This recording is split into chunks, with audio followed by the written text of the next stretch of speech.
Et je vous propose à présent de visiter un lieu incroyable que vous allez connaître, qui est donc cet endroit où a vécu pendant de longues années Christian Dior. Le couturier venait là, c'était à côté de Grasse, dans les années 40 et 50, et bien pour se reposer après 2 défilés de mode harassants. Laissez-vous guider dans ce lieu magnifique par Florence Lecnec et Pauline Juvigny.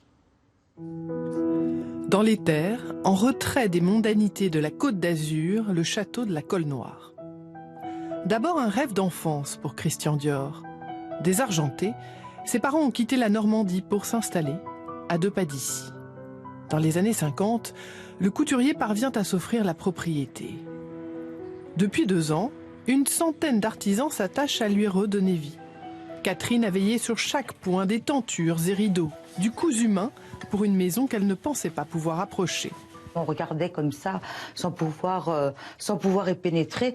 Et maintenant, à mon âge, c'est moi qui viens refaire les rideaux. Donc c'est quand même incroyable. C'est une histoire merveilleuse.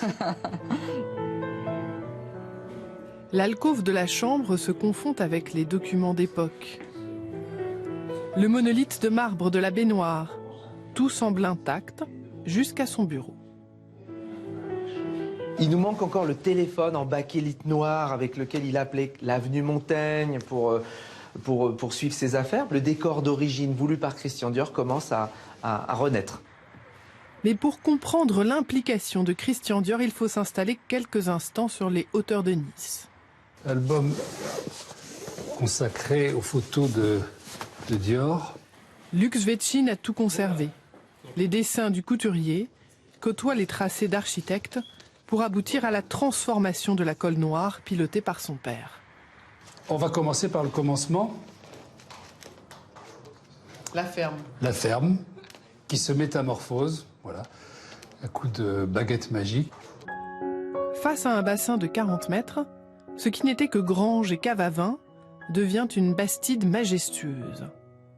Un lieu d'inspiration et de création dans un jardin aux 300 espèces. C'est quelqu'un qui a adoré aller dans son jardin et faire une cueillette. Voilà. Donc c'est un homme qui aimait comme ça aller voir les vignes où il faisait son vin, aller voir les oliviers où il faisait son huile d'olive, aller voir ses jasmins pour faire ses parfums. Un jardin d'apparat qui jouxte des terres agricoles. Jean-Pierre Grosselin se souvient de tout. Il a même figé ses souvenirs dans un dessin. Des rosiers, des lavandins, du raisin de table, des vignes. Ce sont ses grands-parents qui ont vendu la maison à Christian Dior, mais ils sont restés les régisseurs. Une aubaine pour le petit garçon de l'époque. En fait, c'était votre terrain de jeu aussi. Oui, vous vous rendez compte? Combien d'hectares? Uniquement la propriété? 5, 7. J'ai appris à nager, là, vous voyez, hein, avec un bout de liège et l'aide de mon grand-père, l'aide et les conseils du grand-père. Petites et grandes histoires entremêlées autour de ce nouveau lieu de mémoire.